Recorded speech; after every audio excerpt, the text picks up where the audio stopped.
início do século XX, não foi só a Alemanha, não foi só a Itália que aderiram ao fascismo. Nós tivemos uma parte considerável da Europa, uma parte considerável dos Estados Unidos aderindo às pautas fascistas e com o fascismo chegando em vias de fato a virar poder de Estado em muitos desses países.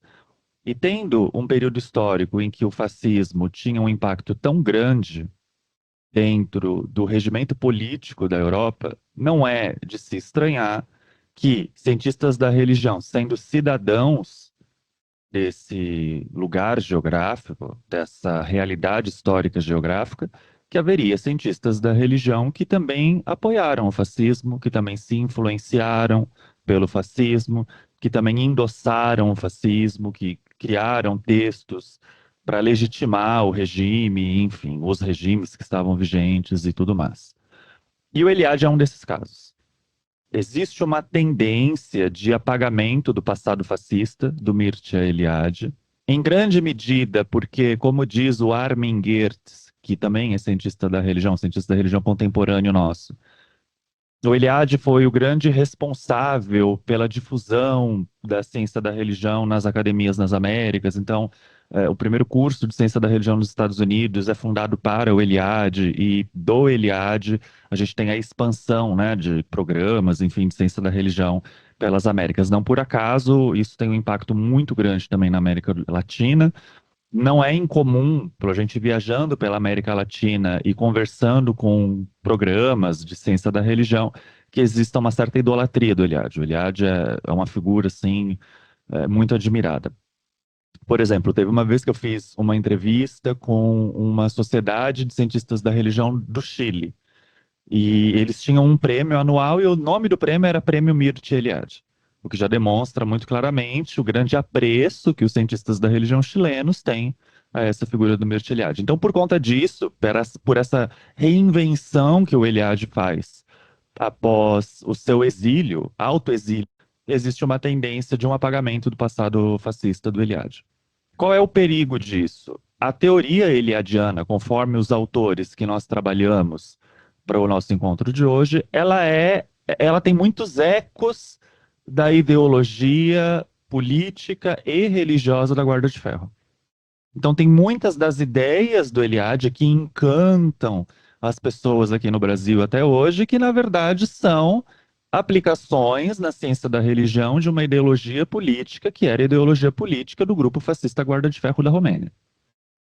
E é essa a principal discussão que esses três autores, eu não sei se a gente vai conseguir trabalhar os três artigos hoje, do livro sobre a relação, né, de cientistas da religião e o fascismo no início do século XX, mas os três capítulos que falam sobre o Eliade, eles vão demonstrando isso, essa relação inequívoca do Eliade com o fascismo, e como que as ideias do fascismo alimentam a teoria eliadiana. Isso significa que a teoria eliadiana ela é puramente fascismo? Não, ela não é puramente fascismo. Ela também é fruto da grande erudição do Eliade, do grande interesse por línguas que ele tinha, do grande conhecimento de mitologia mundial e tudo mais. Ela não é só fascismo, mas ela é muito de fascismo. Ela está banhada de fascismo. Ela não é apenas fascismo, mas nós também não podemos fazer o equívoco, que é o que o Eliade faz na construção da sua autobiografia, que é minimizar o fascismo ou simplesmente retirá-lo da construção da sua perspectiva teórica. Então, isso é o principal para a gente pensar, e é por essa perspectiva que a gente vai começar a fazer a nossa conversa hoje. O primeiro texto é o texto em francês. A Dilson fez a gentileza de traduzir os textos. Eu não sei se ele chegou a traduzir todos. Ele traduziu os três textos para vocês? Não sei se ele está me entendendo totalmente, mas eu só traduzi um texto. Foi Ele um só texto da, traduziu um texto. Qual foi o texto que ele traduziu? do Escrivá. Será que ele traduziu justamente o último texto, é o texto alemão? Então, ou seja, vocês leram o último texto que eu coloquei aqui para apresentar. Mas tudo bem, não tem problema, porque eu fiz a minha apresentação pela ordem que os textos aparecem no livro. Então, começa pelos textos franceses, o texto alemão é o último. Ele deve ter traduzido o texto alemão primeiro, porque é o mais difícil de traduzir, mas não tem problema. De qualquer forma, eu vou passar os pontos principais do texto. Os originais estão lá no nosso grupo, então quem tiver interesse de ler os originais, vocês podem buscar. E tem outra coisa, hoje a gente tem a inteligência artificial, o DeepSeek, que eles também auxiliam vocês a entenderem esses textos de idiomas que vocês não falam. Então, pode ser também uma ferramenta possível de utilização acadêmica para vocês, quando vocês precisarem ler textos que não estão no idioma, né? Mas voltando então, a gente vai começar com o texto do Turcano. Esse texto, que já foi publicado como artigo científico, foi daí republicado então nesse livro, cuja tradução do francês seria Entre a Ideologia da Cultura e a Política, Mircea Eliade e a Ciência da Religião na Romênia entre as Guerras. O primeiro texto que a gente vai trabalhar, portanto, vai falar mais sobre como que o Eliade se portou entre o período da Primeira Guerra Mundial e da Segunda Guerra Mundial. Esse é o foco principal desse autor. Significa que ele fica só aí? Não, ele também vai falar sobre como é que fica a vida do Eliade pós fuga para os Estados Unidos, mas não é o foco central deste capítulo. O principal estudo do Turcano é realmente o que, que o Eliade estava fazendo, estava produzindo no período de ascensão da Guarda de Ferro. Então, neste período dos entreguerras. Os dois artigos, eles iniciam a discussão falando sobre o contexto histórico no qual um autor que vai utilizar da sua pertença acadêmica, vai utilizar da sua produção intelectual para, de alguma forma, legitimar, instrumentalizar a sua escrita para os fins políticos da Guarda de Ferro, que é esse movimento político da Romênia. Então, o que, que é o ponto de partida do Turcano? Que a obra do Eliade possui um forte enraizamento na tradição fascista ultranacionalista romena. Por exemplo, qualquer pessoa que já leu as obras do Eliade sabe que o Eliade se pretende um universalista. Enquanto que a gente tem um período de antropologia, principalmente, os estudos sociais, saírem das concepções universalistas que dominavam o século XIX e começar a ir para as especificidades, ou seja, então os antropólogos eles não querem mais fazer uma teoria geral da cultura, eles agora querem se transformar em especialistas de determinada coisa. Então, o antropólogo que é especialista em determinada etnia indígena, o antropólogo que é especialista em religiões de matriz africana, o antropólogo que é especialista em Índia. O Eliade está indo para o caminho oposto a esse. Então, enquanto as ciências humanas estão caminhando na direção da especialização, o Eliade está indo em direção a universalismo, ou seja, ele quer fazer uma teoria geral da religião no singular, do sagrado no singular, e isso tem muito esse teor, digamos assim, esse sabor do que é, de fato, a política da extrema-direita. A extrema-direita, ela se pretende como uma política universalista, como algo que se aplica a todas as tradições, a toda a realidade. Mas não apenas isso, porque a extrema-direita ela tem um caráter ambíguo. Ao mesmo tempo que ela é universalista, ela também é nacionalista. E daí aonde aparece o nacionalismo do Eliade? Ele aparece no foco que o Eliade dá ao folclore romeno. Por que que o Eliade se preocupa tanto com mitos pré-cristãos?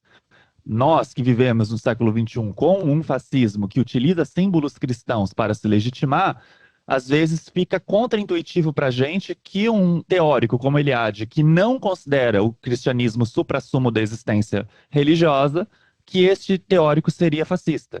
Mas o fascismo romeno, porque os fascismos eles também têm as suas características geográficas, o fascismo romeno ele é um fascismo não cristão. É um fascismo muitas vezes anticristão. Então, esse foco no pré-histórico, nos cultos pré-históricos, nos cultos pagãos, nos cultos pré-cristãos, isso faz parte da tradição fascista ultranacionalista romena. E por quê? Qual era o contexto político dessa Romênia entre guerras? A Romênia, entre Primeira Guerra Mundial e Segunda Guerra Mundial, se transformou num estado ultraconservador, com as instituições sendo fortemente controladas pelo Estado e pela monarquia. E isso gerou uma crise de identidade nacional, uma insatisfação generalizada na população, com uma grande crise de identidade nacional. E daí o que acontece com a massa? Porque o fascismo ele sempre é um movimento de massa. Então, para que o fascismo ele dê certo, você precisa ter um conjunto de pessoas que estão insatisfeitas, e esse conjunto de pessoas tem que ser oferecido uma solução fácil. Qual foi a solução que foi apresentada pelas lideranças fascistas romenas? De que o problema do sofrimento da classe trabalhadora romena era a ocidentalização. Nós precisamos resgatar uma autenticidade romena. Essa autenticidade romena passaria por um resgate de um cristianismo ortodoxo, mas também de cultos pagãos pré-cristãos, do ruralismo romeno, que estaria pautado num folclore romeno pré-cristão.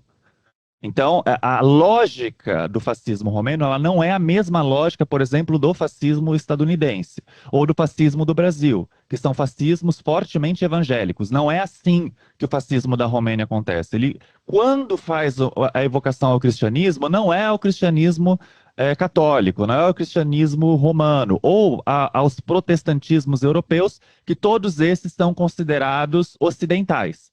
Eles buscam uma orientalização do seu cristianismo, mas além dessa orientalização do cristianismo, eles também buscam nesses cultos e folclores pré-cristãos que seria a Romênia não contaminada pelo Ocidente, digamos assim. E é neste contexto cultural e político que surge a Guarda de Ferro. A Guarda de Ferro foi um grupo político organizado e também milícia, ela era as duas coisas ao mesmo tempo.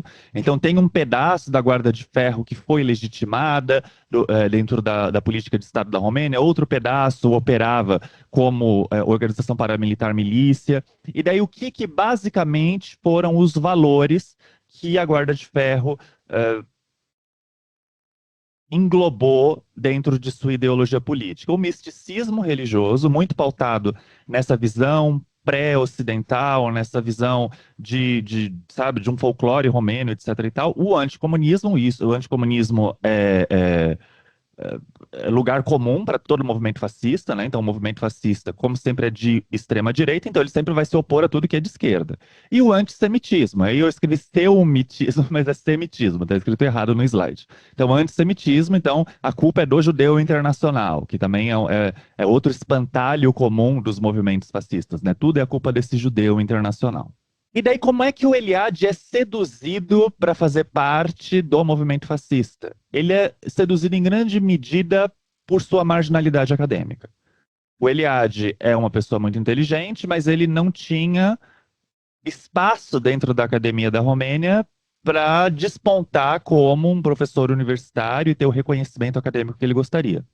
No cenário entre guerras, que é o cenário no qual ele está se inserindo academicamente, ou seja, está começando a dar suas primeiras aulas, está começando a fazer a sua carreira como cientista, toda inovação intelectual é vista como uma ameaça. Como a Romênia está nesse período de ultraconservadorismo para manter a monarquia no poder, e a gente está passando por um período histórico de várias monarquias caindo e virando repúblicas na Europa, então o que acontece? Ela ficou extremamente conservadora e tudo que era novo é visto como uma ameaça.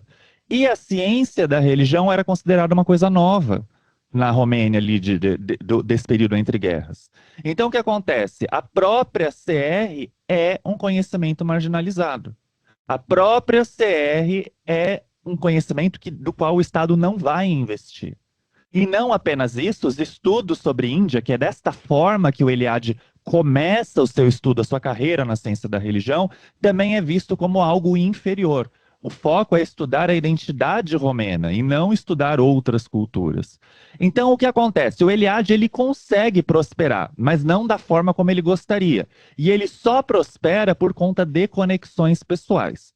A primeira conexão pessoal que foi importante para o Eliade foi a sua esposa. Ele se casou com uma mulher que era ligada à corte real, e por essa mulher ter entrada na corte real é que ele consegue lançar a sua obra sobre yoga.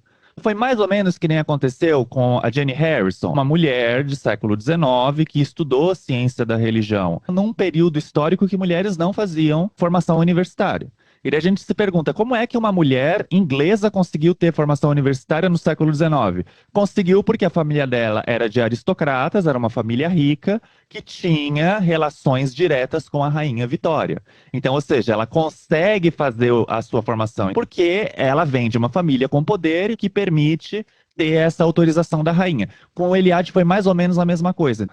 E a segunda pessoa que abre as portas para o Eliade é o Nae Ionescu. Nae Ionescu foi um filósofo fascista da Romênia, que ele era professor universitário, não era um professor universitário que era levado a sério, mas que ele tinha um discurso muito bélico contra o liberalismo, contra a modernidade, e que, por ele ter aberto as portas para que o Eliade trabalhasse, ele inspirou muito o Eliade, tinha uma relação afetiva. Este cara que está falando mal do Ocidente, este cara que está falando mal da modernidade, que está falando mal do liberalismo, está defendendo o fascismo, é o cara que me deu emprego. Logo, ele deve estar falando uma coisa certa, porque ele está me dando uma oportunidade de trabalho. Então também tem esta relação afetiva mesmo do Eliade, porque foi um fascista que abriu as portas para que ele iniciasse a sua carreira como professor universitário. Conforme o Eliade começa a dar suas primeiras palestras, começa a dar suas primeiras aulas, essa daí, esse cabelinho é de matar, né, do Eliade, de 1930, assim, Eliade jovem, gente, esse daí é o Eliade jovem. Vocês só estão acostumados a ver o Eliade velho, né, o Eliade pós-exílio, esse daí é o Eliade jovem. O Eliade ele fica extremamente frustrado porque ele não consegue despontar academicamente, porque a própria área de estudo dele, que era a Índia e ciência da religião, não era considerada uma área de interesse para a realeza romena. Então ele passa a se radicalizar cada vez mais, e ele vai se radicalizando à direita. Ele vai se radicalizando pelos grupos paramilitares fascistas, e já em 1930, na década de 1930, a gente começa a ver o Eliade adaptando as suas teorias para justificar a visão fascista da cultura romena, para dar legitimação teórica para a Guarda de Ferro. Então ele deixa de simplesmente buscar legitimidade acadêmica para começar a buscar legitimidade política. E isso vai ser uma marca importante da obra do Eliade. Começando com esse processo da nacionalização do pensamento eliadiano. E aqui seria até mais adequado, talvez, falar ultranacionalização do pensamento eliadiano. Como é que os valores da Guarda de Ferro aparecem na teoria eliadiana? Primeiro ponto, a supervalorização que o Eliade faz do folclore e da pré-história. Se vocês já leram aquele livro de 3 volumes do Eliade, História das Religiões, que começa com as religiões pré-históricas e vai terminar no cristianismo. Conforme você vai chegando no cristianismo, ele começa a ter uma visão bem negativa da religião. Ele supervaloriza a religião primitiva, a religião pré-histórica, e conforme você vai se aproximando de um modelo religioso que seria o da Europa Ocidental, você começa a ver críticas do Eliade a respeito da religião.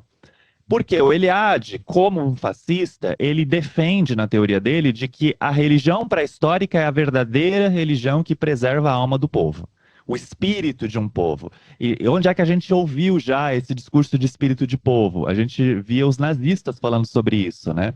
O espírito de um povo, o espírito de uma nação. Muitos filósofos ideologicamente inclinados para o nazismo também tinham esse tipo de discurso, porque esse tipo de ideia é um tipo de ideia típico dos ultranacionalismos acadêmicos. Só que qual é a diferença do Eliade para outros fascistas de lugares aonde o cristianismo não foi um problema? Por exemplo, os fascistas italianos. Para o fascista italiano, que é um fascismo que vai estar alinhado à Igreja Católica Romana, onde que estaria essa era de ouro da humanidade? Estaria na Idade Média Cristã. Como o Eliade não é italiano, ele é romeno, e na Romênia eles veem o cristianismo como um problema, então ele colocou na pré-história dessa alma do povo romeno.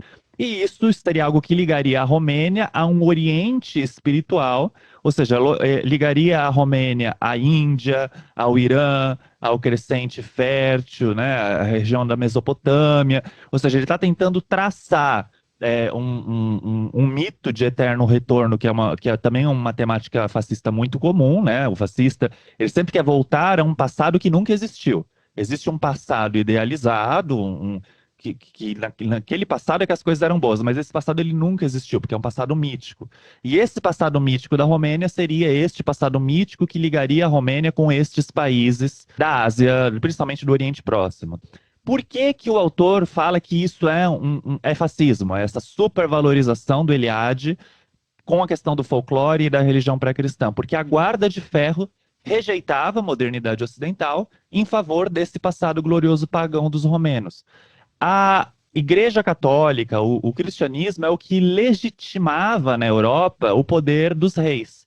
Como a Guarda de Ferro quer derrubar a monarquia para instituir um regime fascista, então o que eles fazem? Eles criticam o cristianismo, porque o cristianismo é o que está, através, né, da noção de direito divino, legitimando o rei como sendo a pessoa escolhida por Deus para governar a Romênia. Então, existe essas questões geográficas muito pontuais que fazem com que o Eliade ele opere como um fascista diferente dos fascistas italianos, dos fascistas alemães. Segundo ponto, existe uma rejeição do Ocidente e uma exaltação do Oriente dentro do pensamento eliadiano. O Eliade, ele critica o que ele chama de obsessão romena pela Europa Ocidental. Ele defende que, na verdade, os romenos eles deveriam se conectar com o Oriente. E, inclusive, ele chamava a independência da Índia como renascimento asiático. É dessa forma que este evento da independência da Índia, e claro que ninguém está defendendo a não independência da Índia, porque a Inglaterra praticamente destruiu economicamente a Índia durante o período que a Índia foi colônia da Inglaterra. Mas a leitura que o Eliade faz dessa independência é uma leitura muito própria, muito onde ele fala que a Romênia deveria seguir o modelo da Índia de renascimento asiático para se libertar da influência ocidental. Por que que isso é fascismo? Existe uma tendência dos movimentos fascistas de serem antiglobalismo. Que hoje a gente vê o Trump querendo taxar todos os países e adotar várias políticas protecionistas, porque a extrema-direita tem, embora ela seja algo global, internacional, né? Tanto que a gente fala de uma internacional fascista, na prática elas tendem a ter políticas antiglobalistas e políticas protecionistas. Então, isso tem muito uma ligação com essa ideologia política fascista do Eliade. O Turcano, ele fala que o Eliade entendia o fascismo como revolução espiritual. E muitas vezes, se você não sabe que revolução espiritual é a forma como o Eliade se refere ao fascismo, você lê na obra dele só revolução espiritual, porque a gente tem que lembrar que o Eliade foi preso por ser fascista. Então, depois da prisão dele, ele não começa mais a escrever fascismo abertamente nos textos dele. Ele passa a escrever revolução espiritual. Daí a pessoa lê, ela fica encantada com o texto do Eliade, achando, nossa, uma revolução espiritual. O que ele está chamando de revolução espiritual é o próprio fascismo. Que é essa revolução espiritual que vai transformar a mente e os corpos da juventude e vai libertar a cultura. O que ele está falando é de uma forma codificada sobre uma intervenção fascista. E muitas vezes o brasileiro que é contra fascismo, que defende os direitos humanos, mas só lê o livro do Eliade sem esse contexto da biografia do Eliade, acha lindo e começa a citar justamente a passagem da revolução espiritual na sala de aula. Então, é por isso que é importante nós, como cientistas da religião, entendermos o que é que o Eliade está falando. Então, o que o Turcano fala sobre essa concepção eliadiana de revolução espiritual? Que a Guarda de Ferro ela não era apenas um movimento político, que o Eliade entendia a Guarda de Ferro como uma força de renovação cultural. E que, para o Eliade, a Guarda de Ferro seria o agente heróico que resgataria os valores autênticos da Romênia. O Eliade, ele fazia uma defesa de que o fascismo era uma forma de messianismo político, que destruiria a ordem decadente do liberalismo e do comunismo para iniciar uma era de ouro, enfim.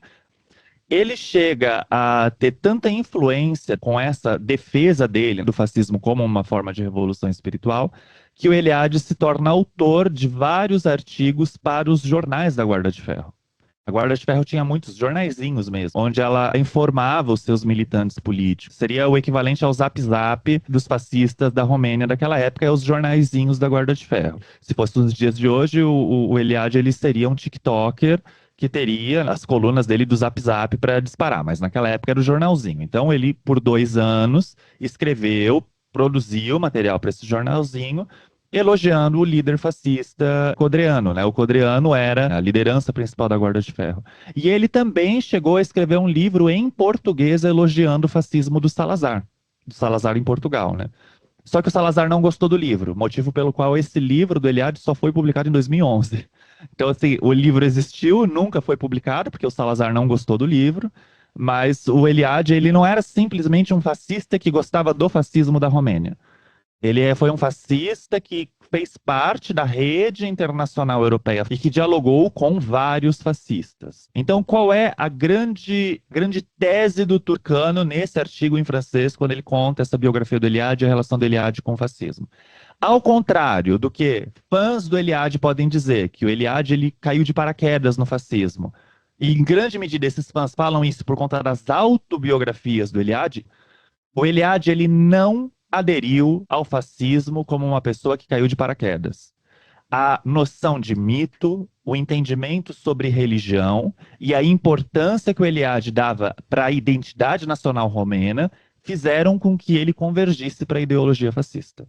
Então, ou seja, o Eliade ele já tinha uma forma de entender o mundo, de entender mitologia, entender religião, que fizeram com que ele convergisse para o fascismo. A escolha de entrar no fascismo foi uma escolha consciente do Eliade. Não foi uma coisa por acaso, ou como o Eliade coloca na autobiografia dele, um erro de juventude. Ele conscientemente entrou no Partido Fascista, fez parte da Guarda de Ferro, porque a Guarda de Ferro falava as coisas que o Eliade acreditava. Que o Eliade via a democracia como fraca, considerava que a democracia era algo estrangeiro à Romênia, portanto a Romênia não deveria ter participação popular. O Eliade sempre teve, na teoria dele, um culto ao sacrifício, à morte heróica. Isso vem da Guarda de Ferro, porque a Guarda de Ferro ela glorifica a morte em nome da pátria. Aliás, isso é típico dos movimentos fascistas. O movimento fascista ele precisa incendiar a massa para que a massa esteja disposta a morrer em nome do líder. Vamos quebrar tudo, vamos invadir o STF, vamos pichar. Agora está sendo oferecida aqui a oportunidade da não persecução penal. Não, a gente não quer, a gente quer virar mártir, porque isso significa que formos heróis. Então, é muito típico dos movimentos fascistas essa questão de você se auto-sacrificar em nome da pátria. E isso aparece muito nos mitos que são estudados pelo Eliade. O Eliade, como um estudioso de mitologia, não é qualquer mito que interessa o Eliade. O Eliade não está interessado em mito de amor. Está interessado no mito dos heróis que vão se sacrificar e é nessa morte heróica, porque isso ecoa com a ideologia política do Eliade. A única coisa que o Eliade nunca foi é um antissemita radical. Isso é o que o Turcano defende. Então, o Eliade ele andava no meio de antissemitas radicais, ele escreveu textos para antissemitas radicais, mas o antissemitismo do Eliade era mais implícito, ou seja, ele não defendia necessariamente o extermínio dos judeus, mas como ele defendia uma Romênia pura, por tabela, a visão dele já excluía as minorias, excluía os judeus, as minorias étnicas e tudo mais. O antissemitismo dele é mais um antissemitismo implícito. E o Eliade, ele morre fascista?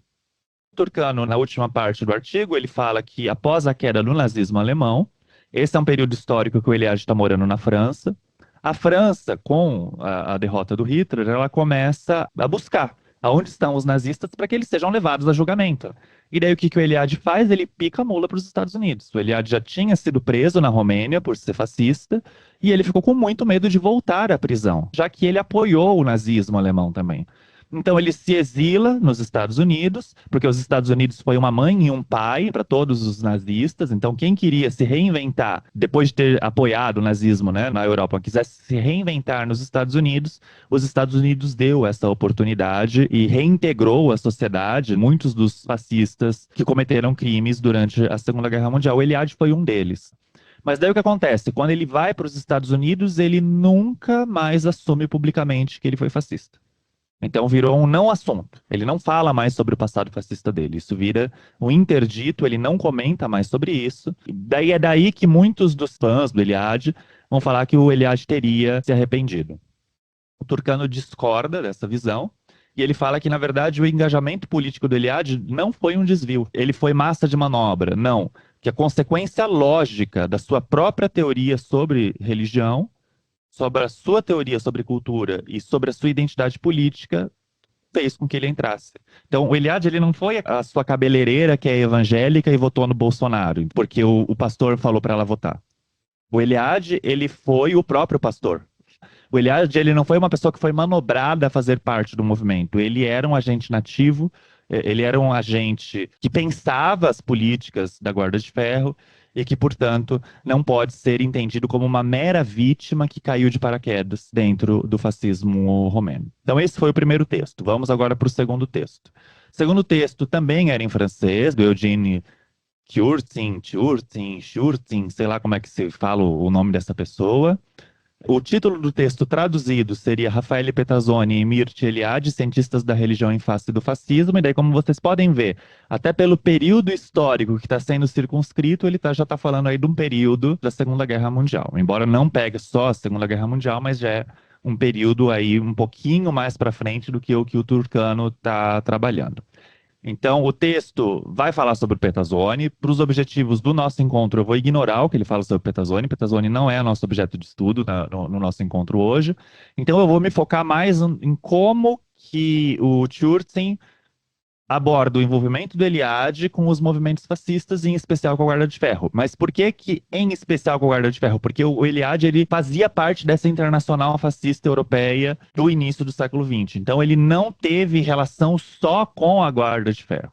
E isso é uma coisa que esse artigo demonstra, das relações do Eliade com o fascismo espanhol, com o fascismo português e com o fascismo alemão, que é o nazismo. Por isso, aquilo que o Turcano falou na conclusão dele do artigo anterior. Não dá para dizer que o Eliade foi uma vítima da circunstância que estava no fascismo porque, meu Deus, a cultura era fascista e ele foi levado. Não, ele era um articulador fascista, um grande pensador fascista durante este período histórico. Então, qual era o contexto histórico? O contexto histórico é o contexto da Guarda de Ferro, que é um movimento ultranacionalista, fascista e antissemita, que tinha como principais características o culto à morte, ampla violência política, eles eram, afinal de contas, uma milícia, e o misticismo religioso por conta daquelas questões que o Turcano comentou, que são questões muito específicas do fascismo romeno. Então, o fascismo romeno, para tirar o poder da monarquia, quem legitima a monarquia é o cristianismo, então é um fascismo que é anticristão. E na Guarda de Ferro, ela ganha força, em especial na década de 1930, na Romênia. E, por vezes, a Guarda de Ferro ela é referida pelas pessoas que faziam parte da Guarda de Ferro como Legião do Arcanjo Miguel. Por acaso, vocês já viram Arcanjo Miguel ser evocado por pessoas de extrema-direita aqui no Brasil? Parece que é um arcanjo que o povo da extrema-direita gosta, vira e mexe. Ele também é evocado por outros fascistas em outros contextos geográficos. Mas, enfim, por que que é importante a gente ver esse nome Legião do Arcanjo Miguel? Porque, às vezes, os fascistas romênios eles vão se auto-referir como legionários. Movimento legionário, legionários. Então, também, além de revolução espiritual, que é um termo que o Eliade utiliza nos livros dele para falar do fascismo sem dizer a palavra fascismo, legionário também é outro termo que o Eliade utiliza nos escritos dele para se referir à Guarda de Ferro, aos fascistas, sem necessariamente dizer que eles são fascistas. A entrada do Eliade dentro da Guarda de Ferro é melhor explorada nesse segundo artigo. O primeiro artigo fala sobre a ligação emocional que o Eliade tinha com o Ionesco, que deu emprego para o Eliade num momento em que ciência da religião e estudos de Índia não são valorizados dentro da Romênia. O segundo artigo ele fala um pouco melhor sobre essa adesão formal do Eliade ao Partido Fascista Romeno. Então, ou seja, fala que foi através do Ionesco, que foi esse professor universitário. O Ionesco já fazia parte da Guarda de Ferro, e a partir da relação interpessoal do Eliade com o Ionesco é que o Eliade passa a defender a regeneração espiritual da Romênia. O que seria essa regeneração espiritual? Isso também é uma coisa típica de movimentos fascistas, dizer que a sociedade está degenerada, de que a sociedade está perdida, de que você precisa fazer uma grande intervenção para que as coisas sejam purificadas. Então, essa regeneração espiritual seria feita através da Guarda de Ferro. Então, ou seja, esse ideal heróico que faz parte da ideologia fascista.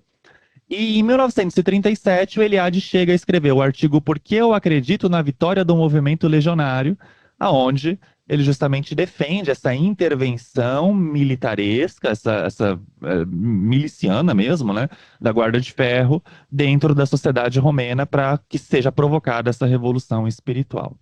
Em 1938, ele é preso pelo rei Carol II por apoiar a Guarda de Ferro. E uma coisa que é importante, o Eliade nunca escondeu a sua ligação com o movimento. O Eliade, ele elogiava publicamente a morte violenta, ou seja, os assassinatos feitos pela Guarda de Ferro, e ele elogiava muitos líderes fascistas que morriam em guerras civis. Então, se tinha uma liderança fascista que morreu em qualquer lugar da Europa, vinha na sequência o Eliade escrevendo um artigo para elogiar e colocar esse líder como um grande herói que estava disposto a morrer pela nação e etc. e tal. Após a dissolução da Guarda de Ferro, porque a monarquia romena vai dissolver a Guarda de Ferro, ela vai ser considerada ilegal e a Guarda de Ferro acaba. Então o Eliade passa a manter contato agora com os nazistas. Então, ou seja, o Eliade ele dobra a aposta. Então, ok, a Guarda de Ferro foi considerada criminosa, ela é dissolvida, o Eliade já tinha sido preso por ser fascista, e daí o que ele faz? Então, já que não tem mais o fascista romeno, então agora eu vou dialogar com gente grande. Eu quero agora dialogar com as pessoas do nazismo alemão. Em 1943, ele viaja a Munique para participar da inauguração do Instituto Sven Hedin, que era um instituto ligado ao Heinrich Himmler. Gente, Heinrich Himmler é um dos nomes bam do nazismo alemão, tá? Esse convite se deu pelo Walter Wurst, que é um reitor nazista que era estudioso de Índia. Então, nossa, tem aqui um outro fascista que estuda a Índia, vamos chamar ele aqui para o nosso instituto, para ele participar da palestra de inauguração do instituto. Então, o Eliade ele foi articulado com o fascismo alemão também. E daí, como é que a gente continua vendo teores de fascismo na obra eliadiana, agora de acordo com o segundo autor? Os temas recorrentes de morte violenta, sacrifício e renascimento continuam durante toda a vida do Eliade, até a sua morte, sendo centrais para a forma como Eliade faz ciência da religião. E o que é essa morte violenta, sacrifício e renascimento? Isso é um eco da retórica da Guarda de Ferro, que a morte trágica estaria relacionada a uma fertilidade simbólica. Então eu me sacrifico em nome da terra e daí o meu sangue que cai na terra vai gerar a fertilidade futura dessa terra. Eu morri, fui sacrificado nessa terra para em troca garantir a prosperidade das gerações futuras. Isso é um tema recorrente na forma como o Eliade interpreta a mitologia. E isso diz muito mais da retórica fascista do partido que ele fez parte do que necessariamente da ciência da religião. Não apenas isso, a abordagem da religião como sendo o eterno retorno, essa noção de que religião é sinônimo de eterno retorno, isso é outra coisa que faz parte da retórica, da teoria de religião eliadiana. Isso também é reflexo de uma nostalgia por mitologias nacionalistas. Se a religião é um eterno retorno, isso significa que todo povo sempre vai retornar às suas próprias origens, à essência nacional. Gente, não existe essência quando a gente fala sobre seres humanos, existe só devir. Mas essa busca por essência aparece na teoria eliadiana por essa questão do eterno retorno. E não apenas isso, né? Esse autor ele também vai concordar com o Turkanu de que o Eliade ele nunca se arrependeu, nunca se responsabilizou por ser fascista. O arrependimento do Eliade é ter sido preso. Porque na autobiografia o Eliade minimiza o período em que ele fez parte da Guarda de Ferro. Ele diz que foi apenas um erro de juventude. Mas as cartas pessoais demonstram que ele nunca se arrependeu do seu passado político. Ao contrário, o Eliade ele passa, após o período que ele se muda, que ele se exila nos Estados Unidos para não ser preso na França por ter apoiado Hitler, ele passa a dizer que o que seduziu ele no fascismo foi o ideal místico. E daí, claro, ele sempre minimiza, sempre se distancia dos crimes que o partido cometeu. Como vocês viram aqui pela biografia do Eliade, o Eliade foi muito envolvido politicamente, mas daí na velhice ele passa a dizer que ele nunca foi uma pessoa política, que o interesse dele pelo fascismo sempre foi metafísico, o que é uma mentira. Ele tentar recriar, reescrever a história, que nem o Brasil Paralelo gosta de fazer as reinterpretações da história brasileira. É a mesma coisa que o Eliade está tentando fazer. O fascismo perdeu, ok, eu concordo que o fascismo perdeu, então vamos tentar reescrever a minha história? Para que eu não fique como uma pessoa que foi criminosa. E o Eliade nunca condenou o Holocausto, nunca condenou o antissemitismo da Guarda de Ferro, o que demonstra que, na verdade, ele sempre concordou. Como já deu o nosso horário de 20 horas, então eu vou encerrar, não vou fazer a apresentação do último artigo, a gente deixa para fazer no nosso próximo encontro. Vamos abrir então para uma conversa, para a gente poder comentar um pouco sobre esses dois textos franceses que falam sobre essa relação do Eliade com os fascismos europeus. Não, a minha são duas questões. Quando o texto do Turcano, e é o Eliade ali, ele vai ter uma reação, né, aos historiadores e tal. O Turcano aponta isso, né, e ele tem essa postura em relação à história e propõe, se dedica mais a uma pré-história e o Oriente, né? Pelo que eu entendi aqui no texto, né? Então, tem uma parte que ele vai discutir isso, dessa postura, essa reação negativa do Eliade com relação à história, digamos, como ela é entendida, né? Digamos. Qual a relação disso, dessa perspectiva historiográfica, com o próprio movimento fascista? Essa é uma primeira questão, né? A outra questão é sobre a realidade do Brasil, né? O Eliade, ele ainda é um autor que é referenciado e tipo é referenciado e a gente passa por cima dessa biografia dele, principalmente na primeira fase ali, né, da ciência da religião no Brasil, em que, né, ele foi abraçado. Eu não vejo que seja por alinhamento ideológico, eu espero, espero que não seja por alinhamento ideológico, mas como tu entende isso? Porque o Eliade no Brasil foi tão abraçado e ainda é tão referenciado. A minha hipótese é por causa da ciência da religião ter começado por teólogos. A minha hipótese é que as teses do Eliade fortalecem, né, a própria teologia em alguns aspectos. Então, são essas duas questões que eu queria discutir e ouvir o que é que tu entende, né? Vamos começar pela segunda questão. Por que que o Eliade ele é tão abraçado no Brasil? É por alinhamento ideológico? Não. A gente seria muito desonesto se dissesse que o cientista da religião brasileiro é fã do Eliade porque o cientista da religião brasileira é fascista.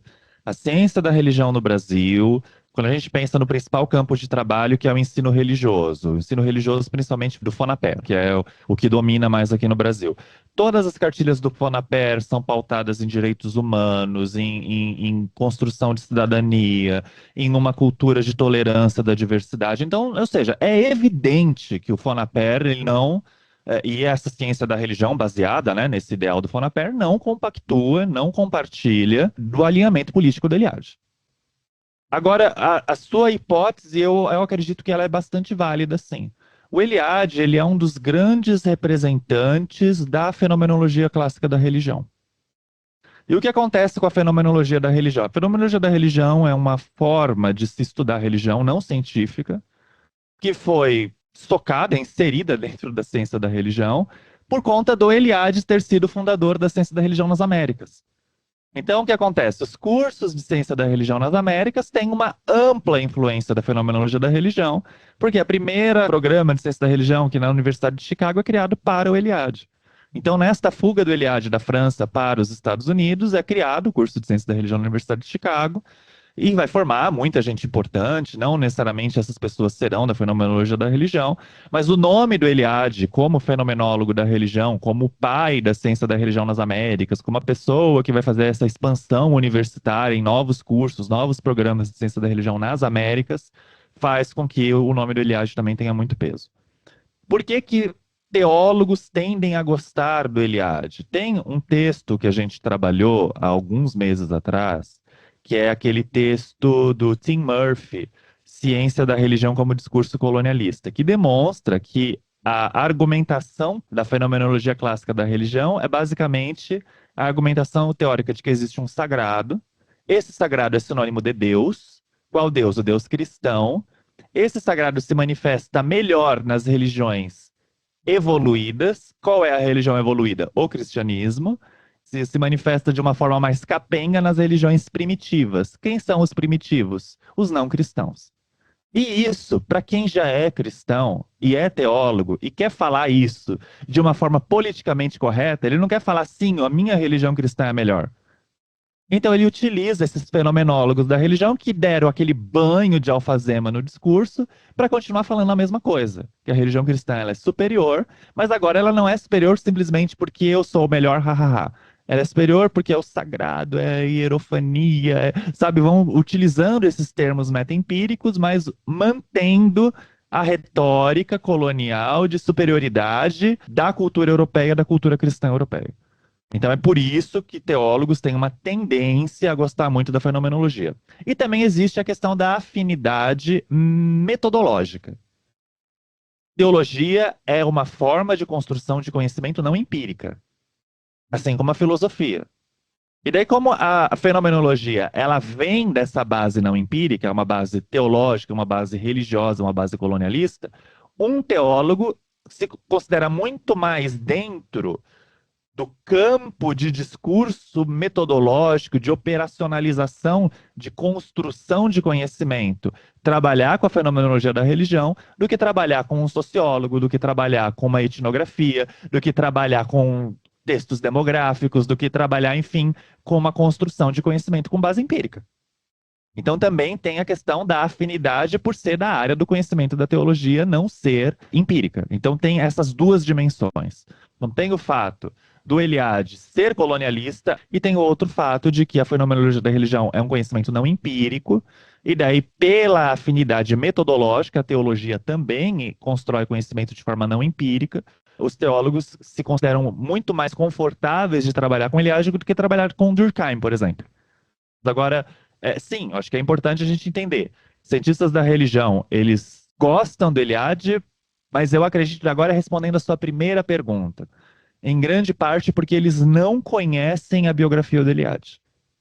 Eu acredito que a maior parte dos professores de ensino religioso que passam a conhecer a história política do Eliade, ele apoiando o fascismo na Romênia, ele sendo preso por ser fascista, depois ele ficar trocando figurinha com os nazistas e tudo mais, o próprio professor de ensino religioso não vai mais se sentir confortável de continuar utilizando o Eliade em sala de aula.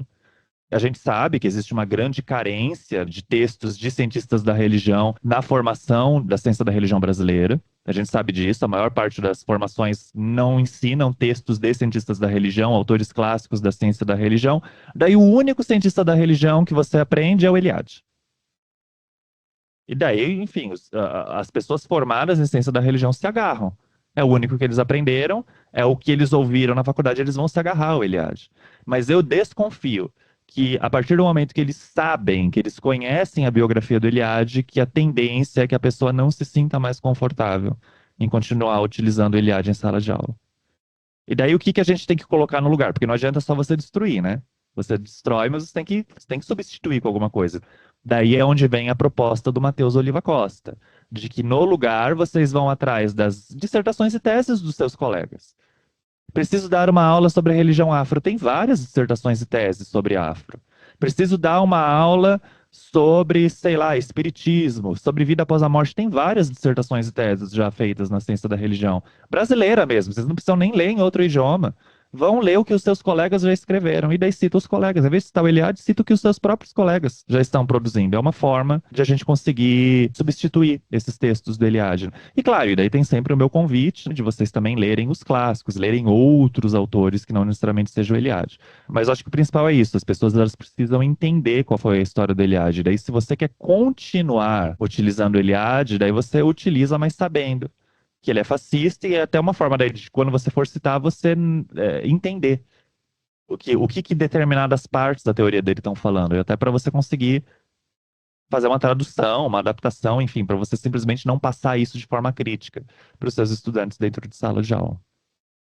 Tu considera que a perspectiva da religião material ela tem ela tem esse potencial de fazer com que o cientista da religião gradativamente começasse a fazer essa substituição, né, dessa perspectiva mais fenomenológica, sobretudo ali do Eliade, para uma perspectiva mais material da religião? Porque assim, uma crítica que eu tenho, assim, desde graduação, inclusive, né, é que por conta dessa perspectiva fenomenológica é muito comum discursos assim muito essencialista da religião, né? Normalmente quando tem alguma ação problemática que envolve a religião, né, nunca é motivada pela religião, mas é um desvio da norma. E aí eu considero isso problemático porque você tira ela da realidade, né? Você tem lá um evento, um fato, mas que você coloca outras causas do que não aquilo que está aparecendo em relação à religião, né? E aí eu estava olhando, ultimamente, foi inclusive da PUC São Paulo, né? Não vou recordar o nome da autora agora, né? Que ela fez uma tese de doutorado dela dentro dessa abordagem da religião material. É a Patrícia. Isso.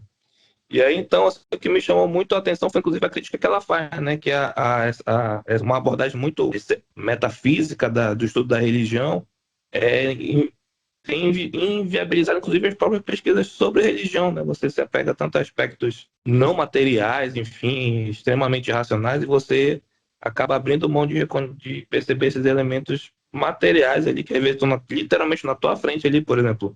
Na minha aula de ensino religioso, de vez em quando brota um menino que está andando com um texto ali na mão ali, né? E aí esses elementos podem parecer banais, mas eles estão mostrando ali como é que esse menino está vivendo essa dinâmica religiosa na qual ele está inserido, né? Que, dentro de uma perspectiva mais essencialista, né? Isso aí pode passar batido, né? Porque o importante é o que ele pensa, o que ele acredita, não como ele vive isso, né? E aí eu estava olhando essa perspectiva da religião material, me chamou muita atenção por conta da crítica que ela faz a esse tipo de abordagem. E aí outra coisa também é que o Eliade, o texto dele é muito didático, né? E aí também isso facilita a sua difusão, né? Ele consegue ali apresentar lá as suas compreensões sobretudo sobre hierofonia, né, de uma forma muito simples, não simplista, né, mas muito simples e objetiva, né, que acaba também acho que fortalecendo, né, a difusão do que lê autores com uma linguagem um pouco mais densa, né?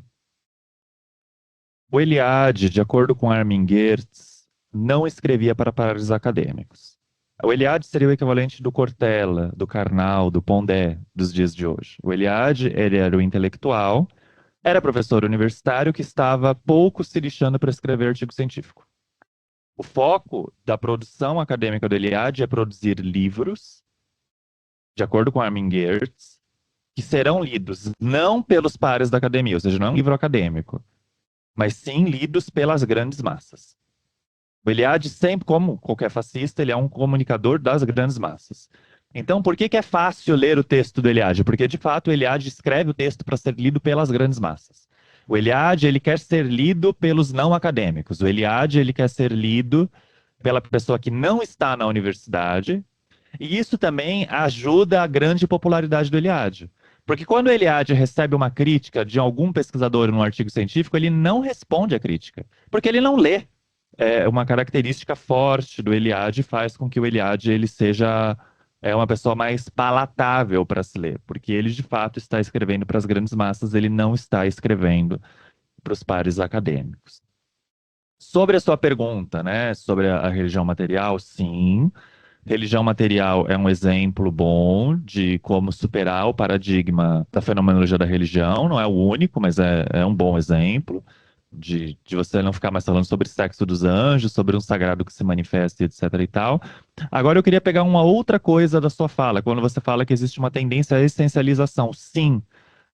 Quando a gente pensa nas definições de sagrado, a palavra sagrado, a categoria acadêmica sagrado, sagrado tem duas formas de ser interpretado dentro da ciência da religião. Uma forma é a forma como Durkheim e a escola toda que vem baseada no Durkheim vão interpretar que sagrado é um adjetivo. E o que acontece com um adjetivo? Adjetivo é uma característica que determinada coisa tem. Mas outra forma é você interpretar como um substantivo, que é a forma como os fenomenólogos da religião interpretam. O substantivo, ele existe em si só. O sagrado.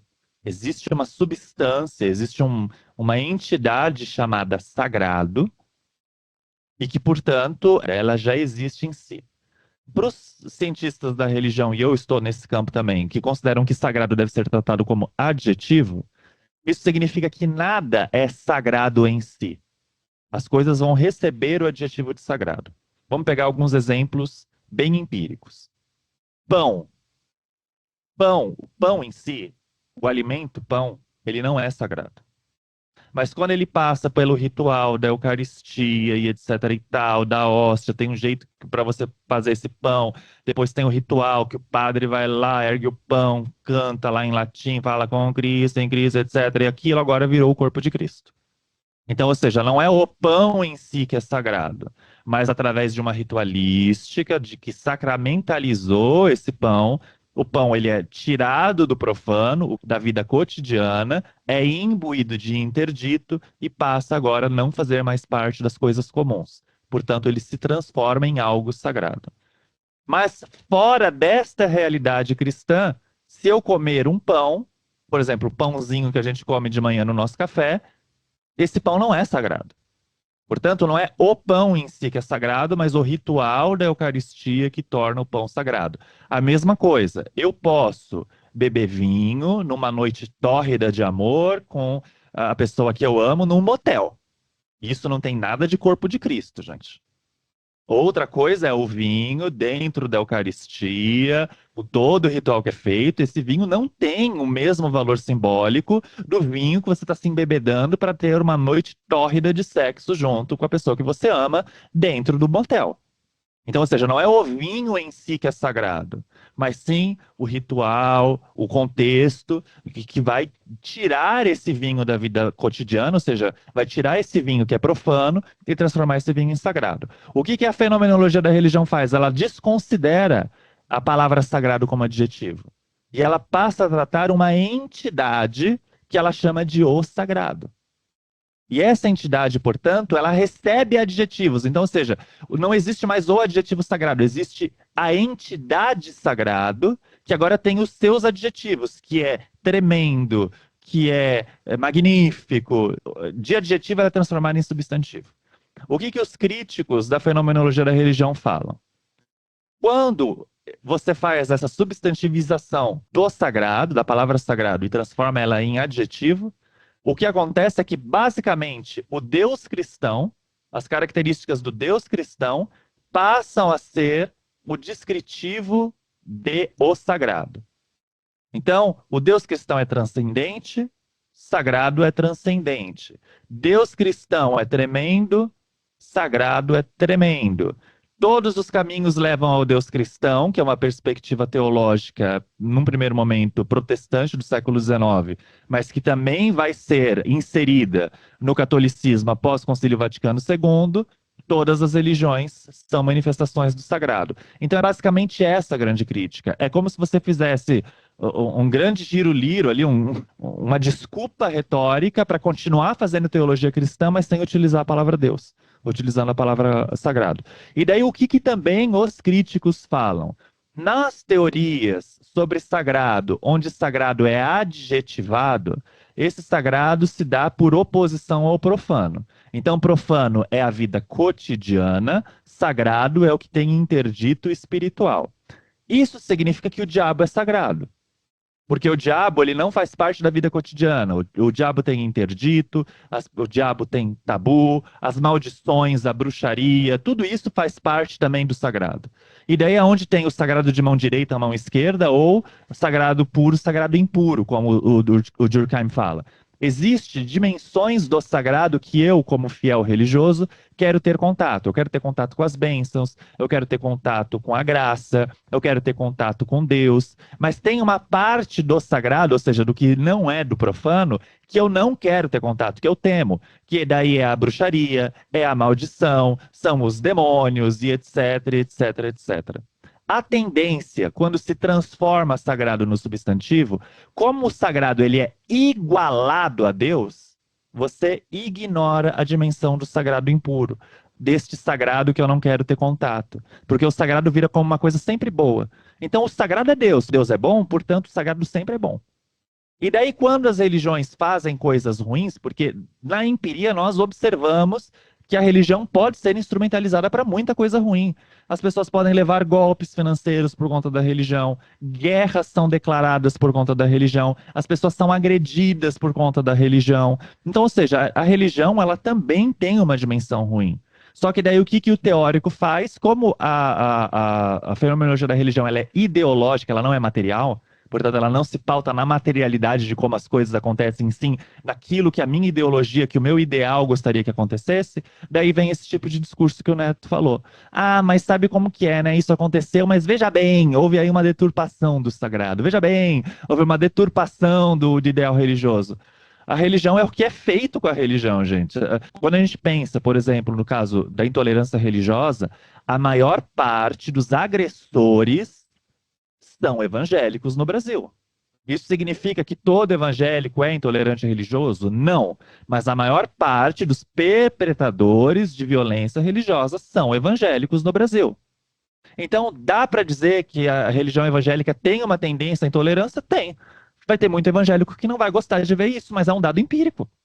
Ele vai falar, não, mas daí não é bem por aí, porque a religião evangélica, porque não é isso que é o cristianismo. Isso daí já é ideologia.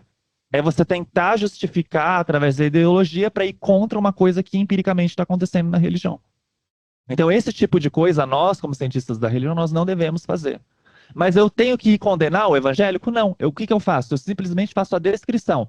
Pessoas evangélicas apedrejam pessoas da religião matriz africana ao ponto da pessoa ir parar no hospital. Isso aconteceu. É descritivo. Ah, mas isso faz parte da religião, não faz parte da religião, isso faz parte da doutrina. Não é nossa função falar se isso faz ou não faz parte da doutrina. A nossa função é descrever o que empiricamente está acontecendo. Isso é fazer ciência da religião fora da perspectiva teológica, fora da perspectiva fenomenológica. A ciência da religião é uma disciplina descritiva. Então a gente faz a descrição. E daí depois a sociedade toma o seu partido se aquilo está certo ou se está errado.